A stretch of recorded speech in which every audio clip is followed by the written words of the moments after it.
So good morning, good afternoon, good evening to all the students. कैसे हैं आप सभी? आई जस्ट होप कि आप सभी अच्छे होंगे। लास्ट क्लास में क्या किया था? हमने पढ़ा था about the value chain analysis, जिसके अंदर हमने पढ़ी थी दो चीजें होती हैं, एक होता है हमारा प्राइमरी और एक होता है हमारा सपोर्टिव। ठीक है, प्राइमरी के अंदर हमारी 5 एक्टिविटीज होती हैं और सपोर्टिव के अंदर 4 एक्टिविटीज होती हैं। वो सपोर्टिव एक्टिविटीज जो होती है वो सपोर्ट करती है कॉन्टिन्यूस बेसिस के ऊपर प्राइमरी को, तभी हमारी प्राइमरी जो होती है वो अच्छे से वेल मैनर के अंदर परफॉर्म कर पाती है। तो ये चीज आई जस्ट होप कि आप सभी को बड़े ही अच्छे तरीके से अंडरस्टैंडिंग इस चीज की आ गई होगी, सो दैट कि हम आगे अब प्रोसीड कर सके। देखेंगे इधर क्या कहता है। सॉरी, एक चीज और, पिछली क्लास में हमने क्या करी थी, सिर्फ अंडरस्टैंडिंग ली थी कि वीसीए होता क्या है, किस तरह से परफॉर्म करता है, और उसके अंदर हमने एक्टिविटीज देखी थी। वीसीए की डेफिनेशन हम ऑलरेडी नोट डाउन कर चुके थे। नाउ अब हमें करना क्या है, हमें नोट डाउन करना है about the primary activities and the supportive activities. Primary की 5 एंड सपोर्टिव की 4 वो हमें लिखनी है। देखो, सबसे पहली एक्टिविटी हमने क्या पढ़ी थी? हमने पढ़ी थी इनबाउंड लॉजिस्टिक्स। माल को लाओ, माल को अंदर लेकर आओ। तो इसके अंदर क्या होता है कि सबसे पहले जो भी हमारा रॉ मटेरियल जो कि प्रोडक्शन के अंदर जरूरी होता है, किसी दूसरे की फैक्ट्री से अपनी फैक्ट्री के अंदर लाना। तो देखो, अगर आप अपनी बुक के अंदर देखेंगे ना, वहां पे वन लाइनर्स ही लिख रखे, कोई बड़ा बड़ा नहीं लिखा, वहां वन लाइनर्स ही लिखे।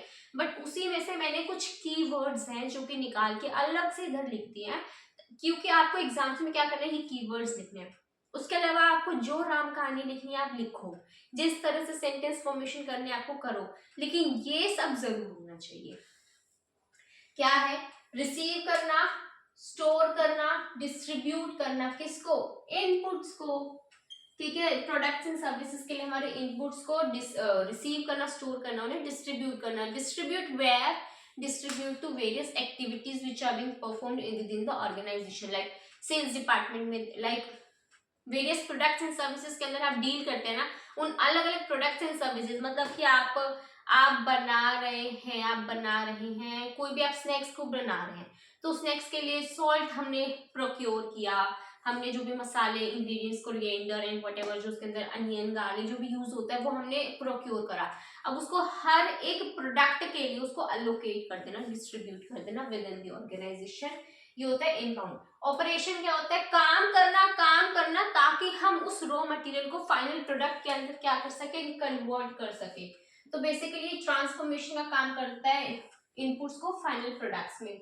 तीसरा होता है आउटबाउंड लॉजिस्टिक्स। प्रोडक्ट बन गया, सब कुछ हो गया है, कस्टमर्स तक उसको पहुंचाना, उसको भेज दो, उसको वेयर हाउसेस के अंदर भेज देना, उसको किसी भी ऑर्गेनाइजेशन की मटेरियल हैंडलिंग करना, उसको ट्रांसपोर्टेशन में डालना, उसको भेज देना, ऑर्गेनाइजेशन से उस चीज को दफा करके हमारे कस्टमर कंज्यूमर तक पहुंचाना इज दी आउटबाउंड लॉजिस्टिक्स। क्या कहता है कि प्रोडक्ट को डिस्ट्रीब्यूट करना, कलेक्ट करना, स्टोर करना, किसको? कस्टमर को। ठीक है भाई, वेयर हाउस हो गया, मटेरियल हैंडलिंग हो गया, ट्रांसपोर्ट हो गया। उसके बाद मार्केटिंग एंड सेल्स।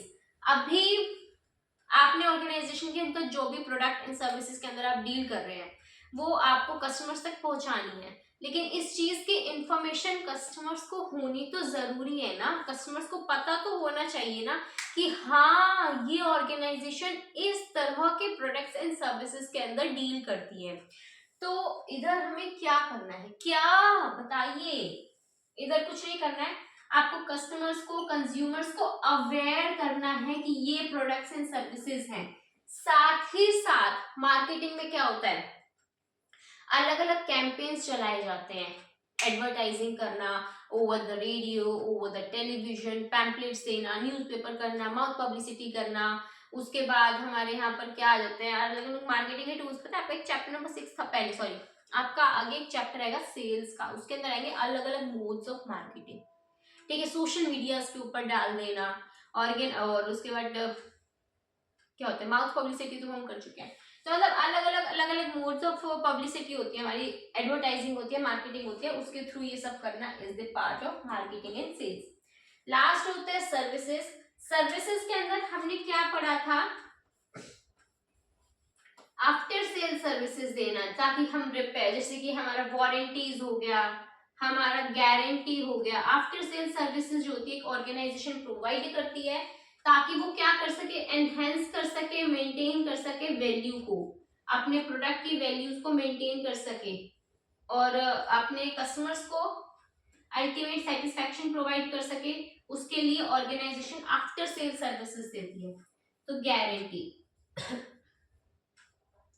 क्या लिखी जा रही हूँ मैं जी, ठीक है। तो आफ्टर सेल सर्विस से वारंटी गारंटी दी जाती है ऑर्गेनाइजेशन ताकि वो एनहेंस कर सके, मेंटेन कर सके वैल्यू को, प्रोडक्ट की रिपेयर एंड मेंटेनेंस देना। तो ये सब चीजें होती हैं। ये किसका पार्ट हो जाता है, सर्विसेज का। देखो प्रॉपर अंडरस्टैंडिंग आपको प्रीवियस क्लास में दे दी थी।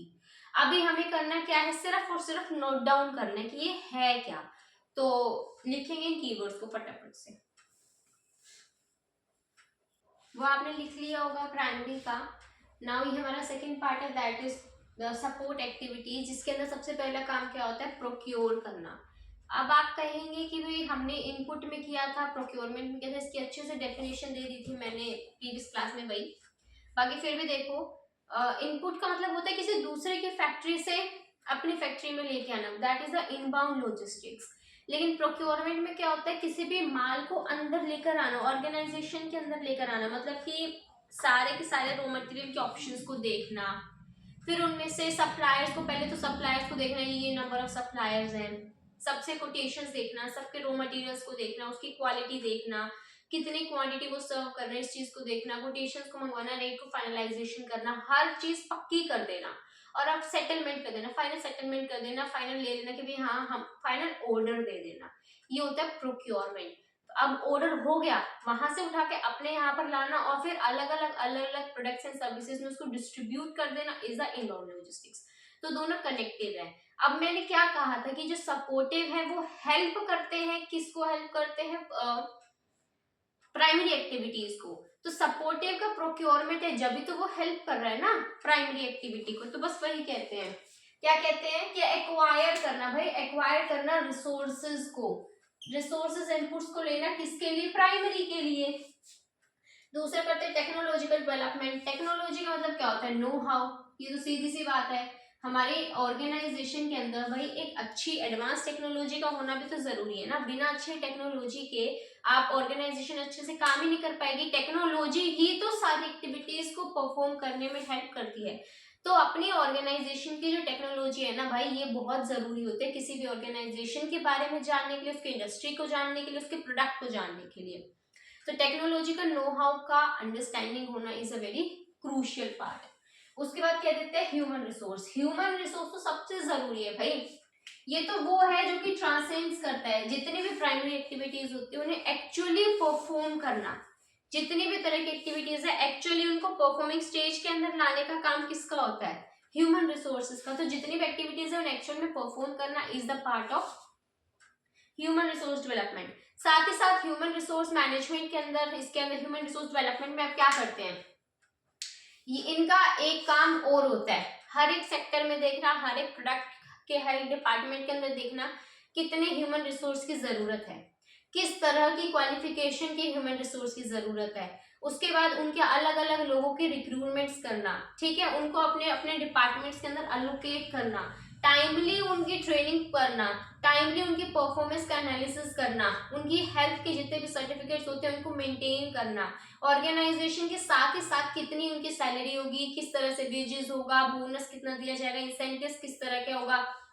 मॉनेटरी होगा, नॉन मॉनेटरी होगा, ये हर एक डिसीजन कौन लेता है, ह्यूमन रिसोर्स। तो ये है, जब भी तो प्राइमरी एक्टिविटीज परफॉर्म हो पाएंगी। तो ये इधर आ जाता है। उसके बाद कह देते हैं कि हमारा इंफ्रास्ट्रक्चर, भाई ये तो पूरा सेटअप है कि जो भी आपकी लैंड है, जिस बिल्डिंग के ऊपर आप काम कर रहे हैं, आपकी लैंड नहीं होगी, बिल्डिंग नहीं होगी, ऑर्गेनाइजेशन की फैक्ट्री ही नहीं होगी, तो मैन्युफैक्चरिंग कहाँ की हो जाएगी। साथ ही साथ मशीनरीज का होना, कैपिटल का होना, फंड्स का होना, ये सब चीजें किसका पार्ट होती है, हमारी इंफ्रास्ट्रक्चर। तो विदाउट इंफ्रास्ट्रक्चर कोई एक्टिविटी नहीं हो पाएगी। तो कह रहे हैं कि ये एक ऐसी एक्टिविटी है इंफ्रास्ट्रक्चर जो कि आपकी प्राइमरी एक्टिविटीज को सपोर्ट करते हैं, वो परफॉर्म करती है, ऑर्गेनाइजेशन प्रोडक्ट देती है, मार्केट के अंदर बेच देती है और अपना प्रॉफिटेबिलिटी हो जाती है।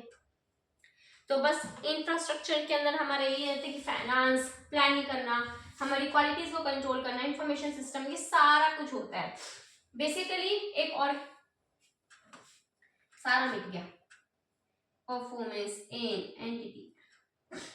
क्या कहते हैं कि भाई ऑर्गेनाइजेशन को ये हेल्प करती है किस चीज में, परफॉर्म करने में, ऑर्गेनाइजेशन की जितने भी, इन शॉर्ट जितनी भी हमारी प्राइमरी एक्टिविटीज है ना, उसकी परफॉर्मेंस में ही हमें हेल्प करता है। ठीक है, तो इसके एग्जांपल्स लिखवा दिए थे मैंने, अब इसको नोट डाउन करेंगे फटाफट। तो ये आपने लिख लिया होगा, ठीक है, और अगर नहीं लिख पाते हो तो पॉज कर लिया करो। क्या कहना था, आज के लिए इतना ही। आज क्या किया हमने, बस कुछ भी नहीं किया, छोटा सा काम किया है, जो पिछली क्लास में हमने पढ़ा था ना उसके नोट्स कंप्लीट किए हैं। देखो, मैं नया टॉपिक है हमारा पोर्टर का 5 फोर्सेस ऑफ मॉडल, जो कि बहुत बहुत बहुत ज्यादा इंपॉर्टेंट है, और ये रियल लाइफ प्रैक्टिकल लाइफ में भी उसकी एप्लीकेबिलिटी बहुत ज्यादा होती है। कोई भी डिसीजन मेकिंग करनी होती है, बहुत ज्यादा यूजफुल होता है कि ऑर्गेनाइजेशन को इस बिजनेस के अंदर काम करना है या नहीं करना है। इस डिसीजन मेकिंग के अंदर पोर्टर के 5 फोर्सेस ऑफ मॉडल हमारे यूज होते हैं। ठीक है, तो एक बहुत अच्छे एग्जांपल के साथ उसको मैं आपको अंडरस्टैंड करवाऊंगी, तो इसलिए आज की क्लास में तो मैं उसको टॉपिक को स्टार्ट कर लेंगी। कल एक नया क्लास अपलोड करेंगे और उसके अंदर पूरे की पूरी क्लास के अंदर हम अंडरस्टैंडिंग लेंगे पोर्टर के 5 फोर्सेस ऑफ मॉडल, और वो बहुत इंपॉर्टेंट है, उसको ढिलाई में मत लेना। ठीक है, तो अभी इतना ही लिख लो और उसको अच्छे से रिवाइज कर लो। मिलते हैं अगली क्लास में। टिल देन क्या करना है आपको, लाइक शेयर और सब्सक्राइब कर दीजिए हमारे यूट्यूब चैनल को, ताकि आपको सभी, और साथ ही साथ नोटिफिकेशन को प्रेस कर दीजिए ताकि आपको सभी अपडेट्स मिलती रहे, और सब्सक्राइब करते ताकि दूसरे इंसान को थोड़ा सा मोटिवेशन मिले क्लासेस को अपलोड करने का। अगर कोई भी क्वेरी आती है तो let me know down in the comment section. Till then keep smiling.